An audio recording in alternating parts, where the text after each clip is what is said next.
오늘은 감사절인데요. 원래 감사절은 한 해를 돌아보면서 우리의 삶의 모든 것이 근본적으로 하나님의 선물이요 은혜라는 사실을 다시 한번 기억하고 고백하는 그런 시간입니다.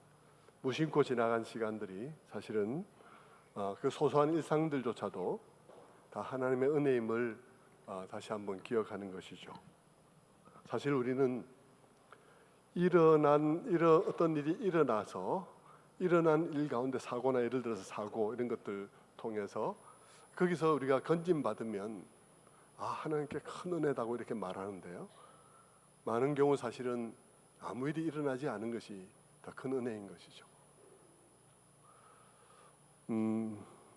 오늘 시편이 바로 그런 의미의 뜻을 가지고 있는데요, 1절의 말씀이 이렇습니다. 여호와께서 집을 세우지 아니하시면 세우는 자의 수고가 헛되며 여호와께서 성을 지키지 아니하시면 파수꾼의 깨어있음이 헛되도다. 그렇게 얘기를 하고 있습니다.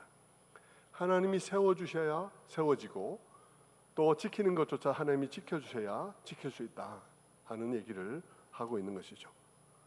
인생을 이렇게 살고 나서 보면 이 말이 정말 사실이다 하고 당연하게 여겨지는데, 그러나 청년 때는 이 말이 잘 받아들여지지가 않더라고요. 저는 청년 때 목사님들이 또는 혹은 권사님들이 모든 것이 다 은혜다, 그분의 은혜 아니면 아무것도 할 수 없다라고 말할 때 저는 그런 말 듣는 일이 좀 불편했습니다. 별도로 상세한 설명도 하는 것도 아니면서 그냥 그렇게 막 이렇게 입만 열면 그런 얘기를 하니까 저는 그런 것이 믿음을 억지로 강요하는 것 같은 막무가내식의 얘기같이 느껴지고 별로 제 마음속에 감동이 안 되면서 속으로 화가 좀 났어요. 제가 교회를 안 다니는 게 아닌데 다니는데도 왠지 그게 제가 속으로 좀 언짢게 느껴지더라고요. 여러분 중에도 그런 말을 들으면 감정이 슬슬 올라오는 사람들이 있을 것입니다. 뭐야 이게, 하나님의 모든 게 하나님의 은혜라고, 그럼 우리가 할 일이 없겠네, 다 하나님이 한다잖아, 그러면 우리가 그런 무책임한 소리가 어디 있냐고, 이런 이제 시비를 우리의 마음에 걸 수가 있습니다. 자, 그런 분들, 혹시 그런 마음들이 조금이라도 있다면 여러분들 오늘 제 설교를 잘 들어보시기를 바랍니다. 왜 잘 들어야 되냐? 제가 그런 생각을 가졌던 사람이 설교를 하니까 잘 들을 수 있지 않을까요? 네. 여러분, 오늘 우리가 이 말씀을 보면서 제일 먼저 알아야 할 것은 본문이 결코 그렇게 말하고 있지 않다는 것입니다. 본문은 결코 사람의 노력이 아무 소용이 없다 이런 얘기를 말하고 있지 않습니다. 집을 지키는 자의 수고가 필요 없다거나 성을 지키는 자의 수고가 필요 없다고 말하지 않습니다. 본문은 사실 그것이 다 필요하다는 것을 인정하죠. 다만 본문이 말하는 것은 사람의 수고와 노력이 필요하지만, 그러나 그 위에 하나님께서 함께 해주심과 일하심과 축복이 없이는 인간의 노력과 인간의 수고와 근면함만으로는 아무것도 진짜 이루어져야 될 일이 이루어지는 것이 없다는 얘기를 하고 있는 것입니다. 1절의 첫 소절이라도 우리가 면밀하게 한번 살펴보자면 그렇습니다. 여호와께서 집을 세우지 아니하시면 세우는 자의 수고가 헛되다. 캠벨 몰간이라는 그런 설교자는 이 부분에 대해서 그렇게 얘기를 했습니다. 사람들은 집을 세우기 위해서 엄청 애를 쓰지만 하나님을 배제한 상태로는 어떤 집도 세워지지 않는다. 단지 사람들이 수많은 비용을 들여서 집을 짓지만 그때 그것은 하우스는 지어지지만 진정한 집은 지어지지 않는다라고 얘기를 했습니다. 캠벨 모가는 사람이 그렇게 얘기를 했는데, 우리가 엄청 노력하고 투자하고 그렇게 해서 골조로서의 집은 세워질 수 있지만, 그러나 그 속에 진짜 집이 지어지는 것은 아니다. 본문이 말하고자 하는 것은 그런 얘기를 하고자 하는 것입니다. 인간의 노력과 수고가 필요하지 않다는 것이 아니라 그것으로 다 되는 것이 아니라는 것이죠. 근본적으로 더 필요한 것이 있는데 그것은 하나님의 은혜라는 것입니다. 그것이 없다면 우리가 아무리 수고해도 집이 세워지지도 지켜지지도 않는다 하는 것이죠. 그 다음 절에 있는 말씀이 바로 그런 말씀인데요. 너희가 일찍이 일어나고 늦게 누우며 수고의 떡을 먹음이 헛되도다. 일찍 일어나고 늦게 눕는다는 게 뭐죠? 우리가 늘 너무나 우리가 사는 일에 애를 쓰면서 그렇게 살아가는 모습이죠. 그렇게 하는 일이 헛되다. 그러므로 여호와께서는 그의 사랑하는 자에게 잠을 주시는도다. 일찍 일어나고 늦게 눕는 사람의 그 모습은 그냥 쉼이 없는 거예요. 쉼이 없이 그렇게 노력하는 그런 삶 속에 진정한 잠은 없다. 그런데 여호와께서 자기의 사랑하는 자들에게는 진정한 잠을 주신다. 그렇게 얘기를 하고 있는 것이죠. 우리의 수고가 필요 안 하다는 것이 아니라 필요하지만, 그러나 인생은 그보다 훨씬 더 근본적인 은혜 위에 세워져 있다는 것입니다. 우리가 아무리 성실하고 그래도 하나님께서 세워주지 아니하시면 우리의 근면과 성실함만으로는 되는 인생이 아니라는 거예요. 우리가 인생을 살아보면 다 느낄 것입니다. 집이라는 건물의 구조는 올릴 수 있어도 그렇게 가정이 세워지지는 않는다. 그럴싸한 직업을 가지고 있고 그럴싸한 재물을 모을 수는 있어도 알차게 행복한 그런 인생이 세워지지는 않는다라는 말씀을 하고 있는 것입니다. 하나님의 은혜 아니고는 우리의 인생을 세울 수도 지킬 수도 없습니다. 그런 점에서 시편 127편 1절은 삶을 바라보는 그리스도인들의 시각, 그 관점을 설명해 주고 있습니다. 사실 여러분과 여러분 주변을 한번 살펴보십시오. 정직한 마음으로 살펴보면 우리 다 인정할 수 있습니다. 인생이 우리의 성실함과 노력만으로 세워지는 것은 아니라는 것을요. 돈이 좀 모이나 싶으면 건강이 받쳐주지 않고요. 건강이 받쳐주나 싶으면 자식이 받쳐주지 않습니다. 다 자식이 곁길로 빠지죠. 열심히 공부해서 좋은 학교 가고 좋은 직장 얻었는가 싶은데 공부만 했기 때문에 또 인간관계가 잘 안 된다든지 여러 가지로 우리 인생은 곁길로 빠지게 되는 것이죠. 인생은 생각하지 못한 변수들이 너무나 많아서 잘 되어가는 듯 하다가 생각지도 못한 일로 무너지는 때들이 너무나 많이 있음을 우리는 잘 알고 있습니다. 언젠가 제가 이런 감사절 때 주로 얘기를 했던 것 같은데요. 이것은 참 저는 늘 내리에 남아서 늘 잊지 않고 있습니다. 연세대학교 생물학과의 여자 교수의 이야기인데, 그분은 상당한 미모를 가지고 있었고요. 또 머리도 좋아서 공부도 잘했죠. 그래서 최고의 학교를 나오고 또 유학을 하고 교수로 돌아와서 교수가 되었습니다. 자기의 노력과 성실함으로 다 되는 것이 느껴져서 마음이 한껏 교만해지고 그래서 신앙을 떠났습니다. 그렇게 살아가던 어느 날 그 여자 교수에게 폐암이 찾아왔습니다. 폐가 망가져서 그 사람은 결국은 죽어가는 과정을 겪어가게 되었는데, 밤새 그 사람이 앉아서 숨을 제대로 못 쉬는 거예요. 근데 그분이 이제 고백한 대목은 이 대목이 제가 늘 기억나는 대목인데, 우리가 이제 뭐 폐가 망가지거나 그러면 누우면 더 기침이 나잖아요. 그래서 밤에 이제 앉아서 자는 거예요. 앉아서 자는데 이 사람이 1분에 숨을 막 이렇게 몰아쉬는 거예요. 폐가 기능을 제대로 못하니까 몰아쉬는데 1분에 숨을 몇 번 쉬냐 그러니까 자기가 이제 글을 썼어요. 마지막으로 그 침상에서 글을 썼는데 1분에 40번의 숨을 쉬었다는 것입니다.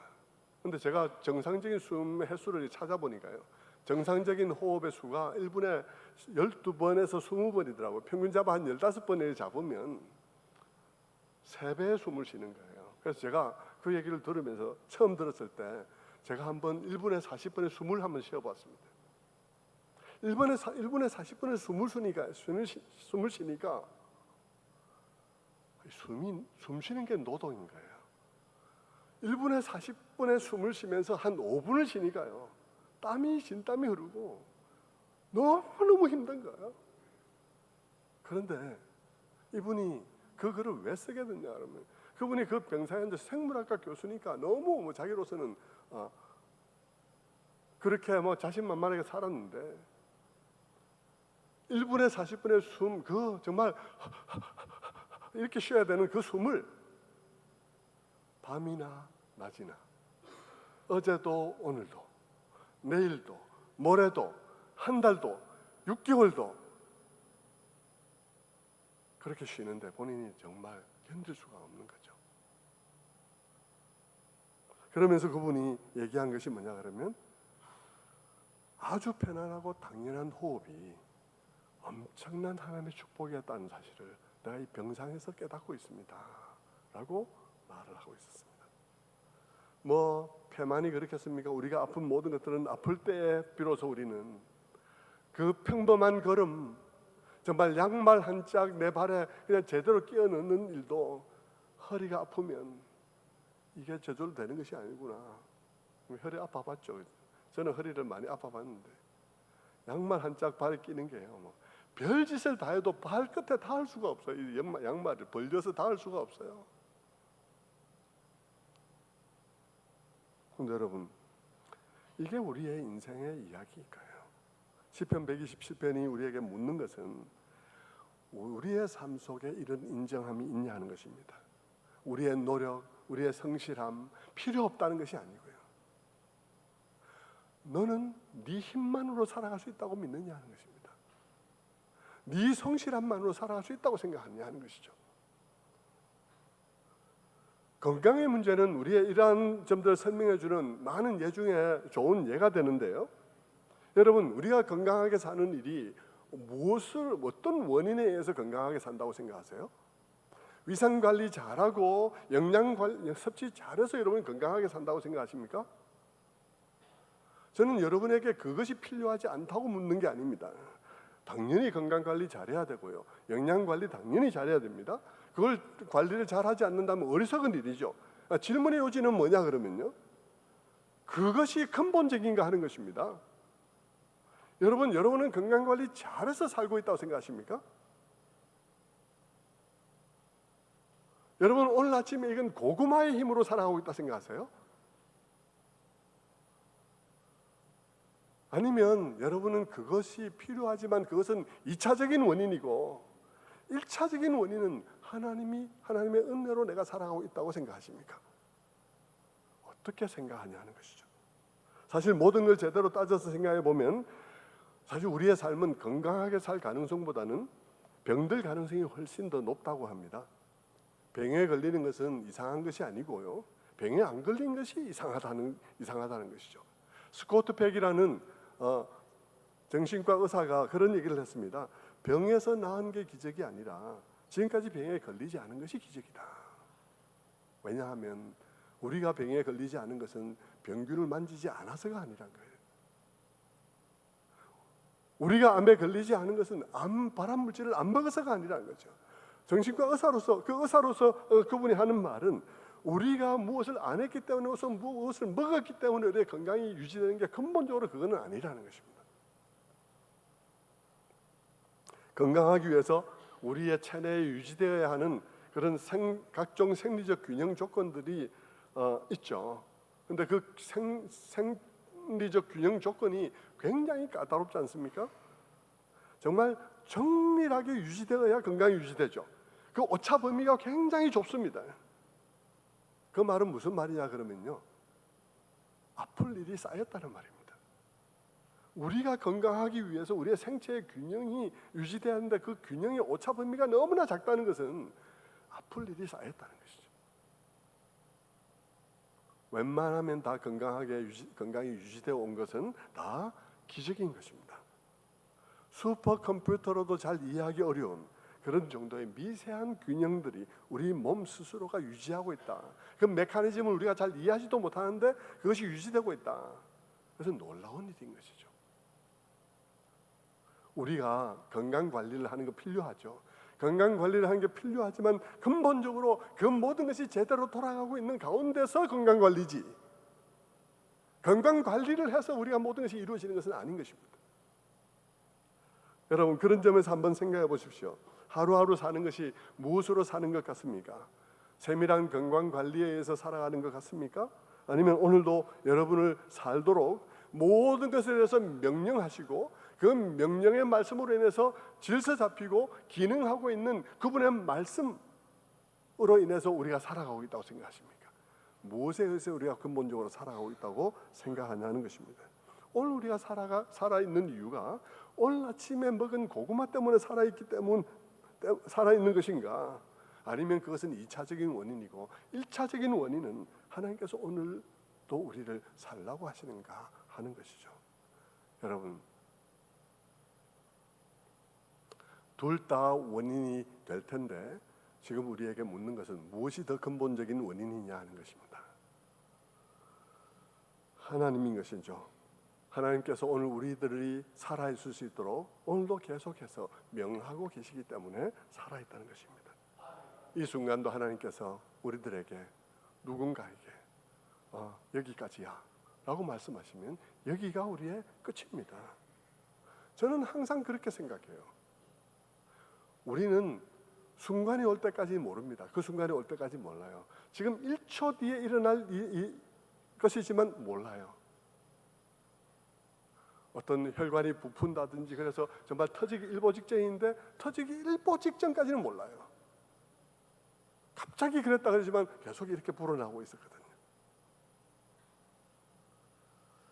여러분, 하나님께서 오늘 여기까지라고 말씀하시면 오늘 아침에 1,000만 원짜리 산삼을 먹었다 해도 여기까지입니다. 그래서 재벌 회장이 그렇게 죽잖아요. 얼마나 우리가 우리의 힘이 아닌 은혜에 의해서 살아가는가 하는 것은 우리가 살펴보면, 우리의 삶의 조건을 살펴보면 알 수가 있어요. 우리가 지금 오늘도 이렇게 정밀하게 돌아가고 있는 우리의 모든 생체적인 리듬들이 다 어마어마한 하나님의 은혜라는 사실을 알 수 있게 되는 것입니다. 제가 확신만 할 때마다 제가 확신만에서는 이 것을 늘 보여드리는데 그 중에 하나가 이 슈퍼컴퓨터입니다. 슈퍼컴퓨터 블루진이라는 슈퍼컴퓨터가 있어요. 이게 블루진이라는 컴퓨터인데요. 이 컴퓨터는 인간 게놈 지도 완성을 위해서 사용되었던 컴퓨터입니다. 인간 DNA의 염색체에 들어있는 염기 서열 30억 개를 읽어내어서 정리하는 데 이 컴퓨터가 사용되었죠. 이 컴퓨터는 한 개의 값이 1억 불이에요. 1,300억 원짜리 컴퓨터입니다. 자, 이 프로젝트 자체예요. 컴퓨터는 1,300억 원이 들었는데 1억 불이 들었는데요. 이 프로젝트 자체는 30억 불이 드는 프로젝트였어요. 6개 이해가 아닌 이것을 정리하는 데에 30억 불이 소요되었습니다. 그리고 선진국 6개국이 서로 컨소시엄을 형성해서 6년간 연구를 해서 그 비용이 30억 불이었다는 것이죠. 그 작은 세포 하나, 세포 핵 안에 있는 정보를 읽어내는데 그랬다는 것이죠. 그 정보를 이렇게 이 컴퓨터에 저장해 놓고 1초에 한 개씩 읽어낸다면 100년이 소요된다고 그래요. 신문지에다 그 정보를 수록하면 신문지가 200kg가 깔린다는 거예요. 이 1억 달러짜리 컴퓨터, 이 컴퓨터를 가지고 이 속에 있는 정보를 분석해서 이해할 수 있는 것은 아니고요. 그것을 분석해서 이해하는 데는 또 다른 컴퓨터가 필요한데 초당 1,000조 번의 연산이 가능한 컴퓨터가 개발되어야 하고 그렇지 않으면 현재의 컴퓨터는 500년이 걸린다는 거예요. 여러분 생각해 보십시오. 이 컴퓨터가 거저 만들어졌다고 생각하실 분이 있나요? 여러분 이 컴퓨터가 거저 만들어졌나요? 어떤 누가 이 컴퓨터가 거저 만들어졌다고 말한다면 여러분 뭐라고 말하겠습니까? 말도 안 되는 소리라고 말하지 않겠습니까? 계속 주장한다면 제정신이 아니라고 말할 것입니다. 그렇죠? 그렇다면 이 컴퓨터로 분석이 안 되는, 이 컴퓨터를 읽어는 냈지만 그것이 분석해서 이해하기까지는 엄청난 또 다른 컴퓨터가 필요한 그 세포는, 그 세포핵은 저절로 생겼나요? 그건 더 저절로 생길 수가 없는 일이죠. 그런데 우리는 어떻게 살아가냐 하면 사람들이 이 컴퓨터를 그냥 생겼다 그러면 미친놈이라 그래요. 그런데 여러분 그 컴퓨터가 해독해낼 수 없는 훨씬 더 정교하고 복잡한 그 세포 핵이 하나님께서 만들었다 그러면 그걸 미친 사람이라 그러는 거죠. 이게 말이 되냐 이 말입니다. 여러분, 이렇게 어마어마한 복잡성, 이 어마어마한 정교함을 가지고 오늘 우리가 살아갈 수 있도록 하나님께서 말씀하셔서 질서를 잡아놓은 그 질서 위에서 오늘 우리가 건강관리하면서 살아가는 거예요. 그럼 건강관리가 1차적인 원인인가? 우리가 오늘도 살아있고 건강한 1차적인 원인이 내 건강관리인가? 아니라는 것입니다. 그래서 하나님께서 오늘도 우리를 살게 하시는 그분의 말씀, 그분의 명령, 그 명령으로 인해서 잡혀진 질서와 작동들이 오늘 우리로 하여금 살아가게 하는 근본이라는 것이죠. 그래서 여러분, 성경은 줄기차게 나 혼자 뭐 할 수 있다는 생각을 반대하는 거예요. 신약에 오면 예수님께서 광야에서 시험 받은 사건이 있습니다. 예수님께서 광야에서 40일간 금식하시고 몹시 배가 고플 때 사단이 예수님을 찾아와서 말합니다. 네가 하나님의 아들이면 능력도 있을 것 아니냐. 그러면 이 돌들을 만들어서 떡을 만들어 먹어라. 예수님의 대답이 무엇이었습니까? 예수님의 대답은 그것입니다. 사람이 떡으로만 사는 것이 아니다. 하나님의 입에서 나오는 모든 명령으로 살아가는 것이다. 모든 말씀으로 살아가는 것이다. 떡이 필요 없다고 하는 말은 아니죠. 떡이 필요 없다고 했나요? 사람이 떡으로만 살아가는 것이 아니다. 인간이 무엇으로 살아가는지를 근본에 대해서 얘기를 한 거예요. 인간은 떡으로만 살아가는 것이 아니라 하나님의 은혜 좋은 섭리에서 살아가는 것이다. 떡으로 살지만 떡으로만 사는 것이 아니다. 오늘 아침에 고구마 먹은 것이 내 오늘 길에게 도움이 되지만 고구마 먹어서 내가 근본적으로 살아있는 것은 아니다 라고 말하는 것입니다. 그러므로 여러분, 우리가 인생을 살아가면서 잘못된 태도가 무엇이겠습니까? 성경은 어떤 태도를 잘못된 태도라고 말하겠습니까? 첫째는요, 두 가지 태도를 잘못된 태도라고 말하는데, 첫째는 자신의 노력으로 무엇이든지 다 할 수 있다는 태도를 잘못된 태도라고 생각하는 것입니다. 내 힘으로, 내 노력으로, 내 성실함으로 모든 것을 다 할 수 있다. 나는 얼마든지 행복할 수 있다. 그것을 성경은 잘못된 태도라고 말합니다. 그러면서 또 하나 잘못된 태도라고 말하는 건 뭐라 그러냐 그러면, 하나님이 다 해주실 거야. 하나님이 다 하셔. 그러면서 내가 아무 일도 안 하는 것, 무책임하게 살아가는 것, 그것을 또한 잘못된 태도라고 말하는 것입니다. 여러분, 하나님이 다 하실 거야, 하나님이 다 하실 거야 라고 말하는 것은 얼른 보면 굉장히 신앙적인 태도처럼 보입니다. 그러나 여러분, 우리 가운데는 굉장히 신앙적인 태도처럼 보이면서도 굉장히 무책임한 태도들이 있을 수 있습니다. 성경은 그런 태도에 대해서 반대하는 것입니다. 성경은 내 힘으로 모든 것을 할 수 있다라고 하는 태도에 대해서도 반대하고요, 하나님이 다 하실 거야 그러면서 내가 아무 책임 있는 태도를 안 취하는 것, 노력 안 하는 것도 반대합니다. 성경은 인간의 노력이 아무 의미가 없다고 말하지 않고요, 성을 지키는 자의 수고나 집을 세우는 자의 수고가 의미 없다고 말하지 않습니다. 항상 균형을 잘 잡도록 요구하고 있는 거죠.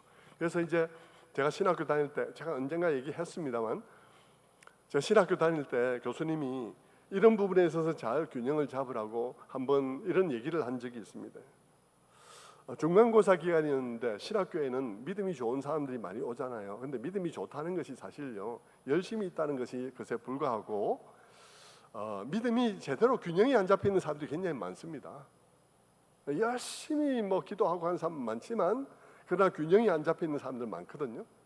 그런데 그 신학교 신학생이 중간교사가 됐는데 산에서 뒷산에서 쥐야 하고 기도하는 소리가 계속 들리더라는 것입니다. 그래서 교수님이 찾아갔어요. 그래서 보니까 전도사님 학생 한 사람이 거기서 기도를 하고 있더라는 것입니다. 그래서 교수님이 말을 했습니다. 전도사님, 중간고사 기간인데 기도 좀 그만하시고 이제 공부 좀 하시죠. 이렇게 얘기를 한 거예요. 그랬더니 자기가 알아서 한다고 괜찮다고 이러면서 계속 이제 기도를 하더라는 것입니다. 시험 날이 왔어요. 시험을 쳤습니다. 답안지를 딱 받아보니까 그 학생 답안지가 궁금했지 않겠습니까?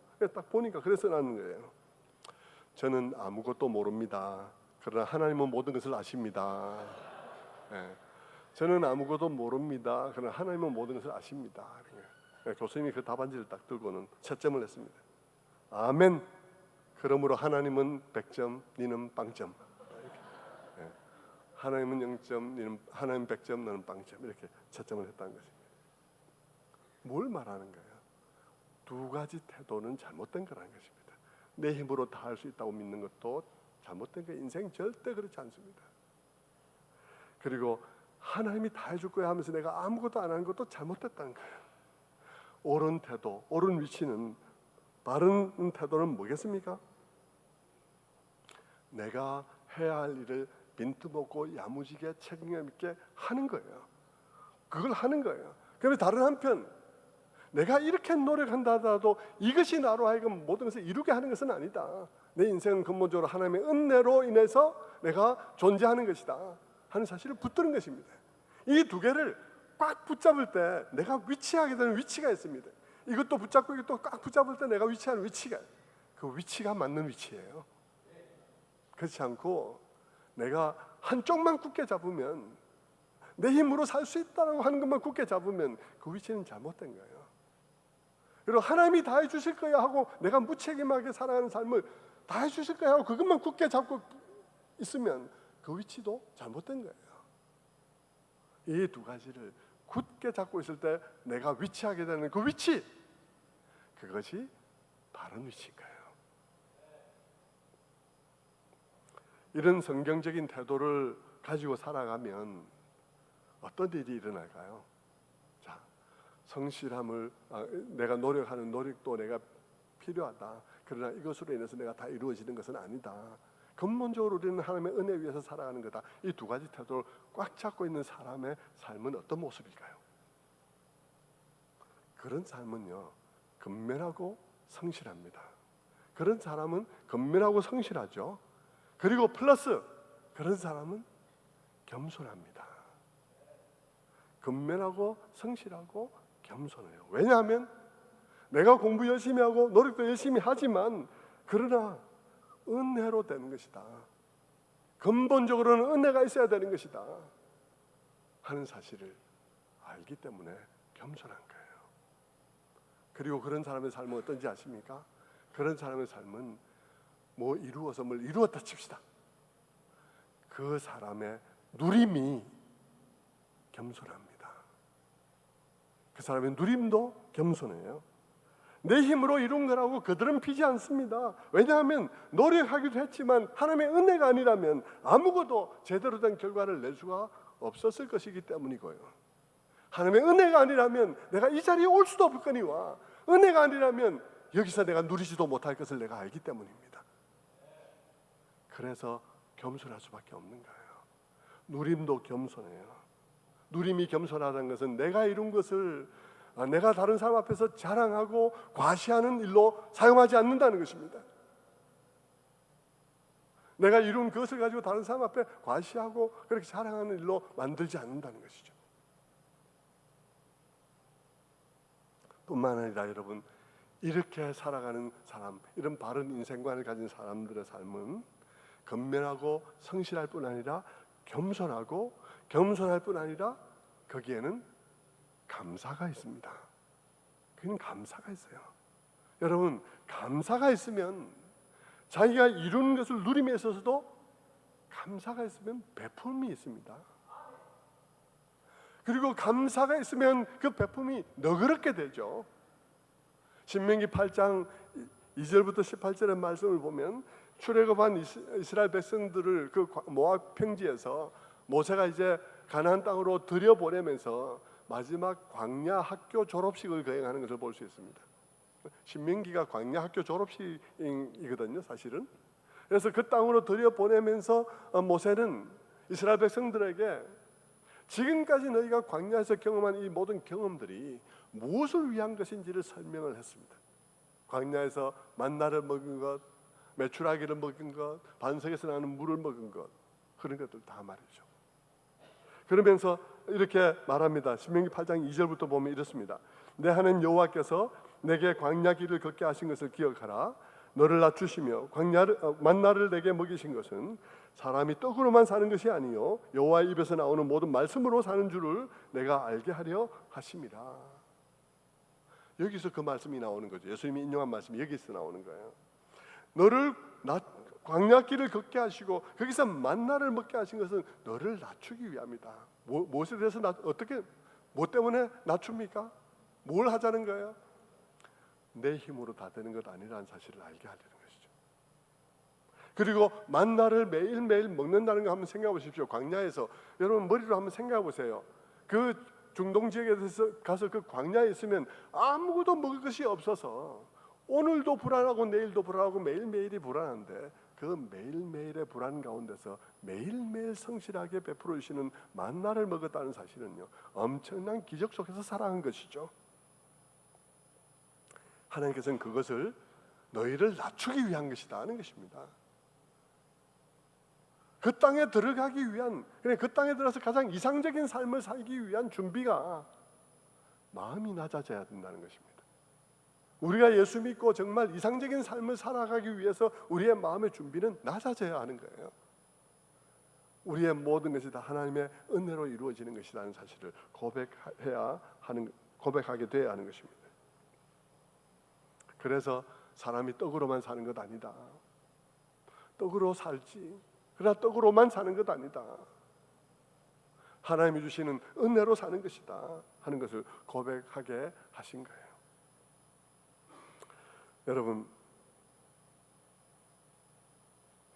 하나님께서 그렇게 훈련하신 이유는, 광야에서 그렇게 훈련하신 이유는 이제 가나안 땅에 들어가서 그들이 거기서 가나안 백성들과는 다른 사회를 만들어야 되잖아요. 새로운 사회를 만들어갈 때 그 새로운 사회의 특징이 무엇일지, 사람들이 어떤 생각과 인생관을 가지고 살아가야 할지를 훈련을 시킨 거예요. 품종 개량을 시킨 거예요. 그래서 그 땅에다 심는 거죠. 그리고 그래야 그들이 그 사회, 거기서 이루어지는 만들어가는 사회가 행복한 사회가 될 수 있기 때문에 그런 것입니다. 그 사회를 이루는 사람들이 능력이 있는 사람이나 능력이 없는 사람이나 공부 잘하는 사람이나 공부머리가 없는 사람이나 돈이 있는 사람, 성공한 사람이나 그렇지 않거나 간에 모두가 다 겸손할 수 있어야 그 사회가 행복한 사회가 되기 때문인 것입니다. 자기 능력으로 살며 그것으로 인해서 남들보다 더 잘 되고 있을 때에도 겸손하고, 자기가 이룬 그 모든 것으로 자기의 과시나 자랑으로 만들어버리지 않고, 그리고 그것을 누리는 중에도 하나님의 은혜임을 기억하는 것, 그러면서 그것을 감사하는 것, 그것이 그 사회를 다르게 하는 거예요. 오늘 여러분, 우리 교회가 다를 수 있다면 그런 면에서 달라야 되는 거예요. 밖에 있는 믿지 않는 사람들과 똑같이 그냥 내가 번 것은 내 것이다, 내 능력은 내 능력일 뿐이다, 그렇게 말하면서 살지 않는 데에서 교회가 교회여야 하는 것이죠. 똑같이 그런 방식으로 내 것은 내 것이고, 내 것은 언제까지나 내 것이고, 내 능력은 내 능력이고, 내가 이룬 것은 모두가 내 힘으로 한 것이다 그러면서 하나님 나를 좀 더 잘 되게 해주세요, 이렇게 하면 세상 사람들하고 똑같은 것이죠. 기도만 한다고 기독교인인 것은 아니에요. 그렇게 그 땅에 들어가서 그 사람들이 광야에서 훈련받고, 우리의 삶이 절대적으로 하나님께 의존되어 있고 하나님으로 인해서 사는 것이구나라고 할 때 그들이 그 속에서 성실하기도 하면서도 또 겸손하기도 하고, 그러면서도 감사하기도 하고, 그러다 보니까 감사로 인해서 베푸는 일이 더 쉽잖아요. 감사하는 데는 베품이 있는 거예요. 감사가 더 크고 깊으면 깊을수록 베품은 더 큰 것입니다. 그러니까 모세가 그 땅에 그 백성을 들여보내면서 그들에게 이 모든 광야 학교의 커리큘럼이, 이 광야 학교의 모든 그 학과목이 뭐냐 하면 너희의 마음을 겸손하게 해서, 한편으로 성실하면서도 한편으로는 겸손하고, 그러면서도 감사해서 내 것을 내 것으로만 주장하지 않고 감사하기 때문에 또 너그러운 베품도 있을 수 있는, 그리고 내가 번 것, 내가 모은 것으로 살아가는 나의 삶도 겸손할 수 있게 하나님께서 그렇게 준비시킨 것입니다. 그래서 모세는 이 광야학교 교장 선생님으로서 그들을 졸업시키면서 이렇게 당부를 합니다. 신명기 8장 7절에 내 하나님 여호와께서 너를 아름다운 땅에 이르게 하시나니 내 소유가 다 풍부할 때에 내 마음이 교만하여 내 하나님 여호와를 잊어버릴까 염려하느라. 너희가 근본적으로 너희의 삶이 하나님 때문이라는 사실을 잊어버릴까 염려된다. 그러면서 그는 이렇게 결론적으로 얘기를 합니다. 신명기 8장 16절의 말씀에 이는 다 지금까지 한 그 모든 것은 다 너를 낮추시고 너를 시험하사 마침내 내게 복을 주려 하심이니라. 그 땅에 들어가는 그들이 복된 사회, 복된 공동체를 이루고 그렇게 살아가야 할 텐데 그것이 되기 위해서는 먼저 너를 낮춰야 되겠다. 내 힘으로 모든 것 다 할 수 있어가 아니라 내 힘으로 노력하지만 내 힘으로 다 되는 것은 아니야. 우리는 더 근본적으로 하나님의 은혜로 인해서 살아가는 자들이라는 고백이 있어야 되겠다. 그리고 너를 시험하사, 자꾸 시험을 치는 거예요. 1학년 시험 치고 2학년 올라가고 감사와 고백에 3학년, 4학년, 5학년 때 돼서 6학년 돼가지고 졸업할 수 있도록 해서 이제 그래서 마침내 내게 복을 주려 하심이라. 그렇게 들어가야 그 땅이 복된 공동체가 되지 않겠습니까? 세상과는 다른 공동체가 되지 않겠습니까? 그렇게 하려 하신 것이다. 모세는 그렇게 설명을 해주고 있습니다.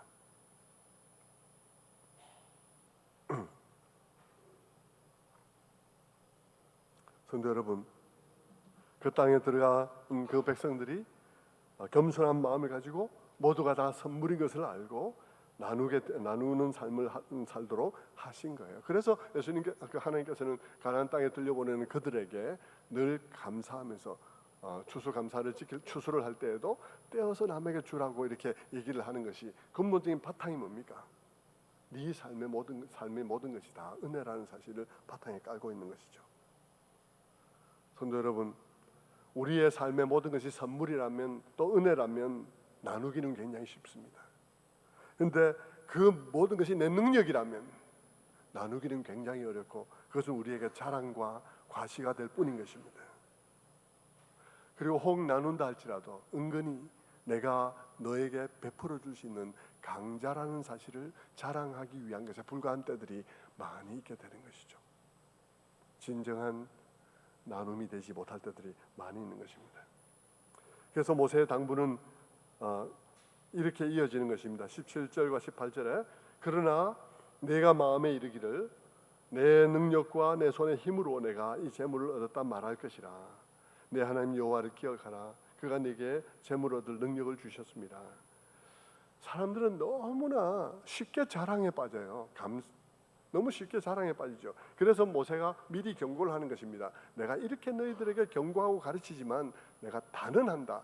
너희들은 가서 모든 것이 편하고 모든 것이 풍족해지면 너희 마음에 이르기를 이게 내 능력 때문이고 내 손의 힘 때문이라고 너희는 말하게 될 것이다 라고 그렇게 경고했습니다. 그러면서 모세가 말하기를 내 하나님 여호와를 기억해라. 그가 네게 재물을 얻을 능력을 주셨다. 네 능력도 하나님의 선물이다. 네가 재물을 얻는 많이 재물을 얻었느냐? 네 재물을 얻는 능력도 하나님의 은혜 아니냐? 우리가 재물을 얻는 능력 좋습니다. 그런데 우리가 무엇 한 감 하나만 나사만 빠져도 우리는 못합니다.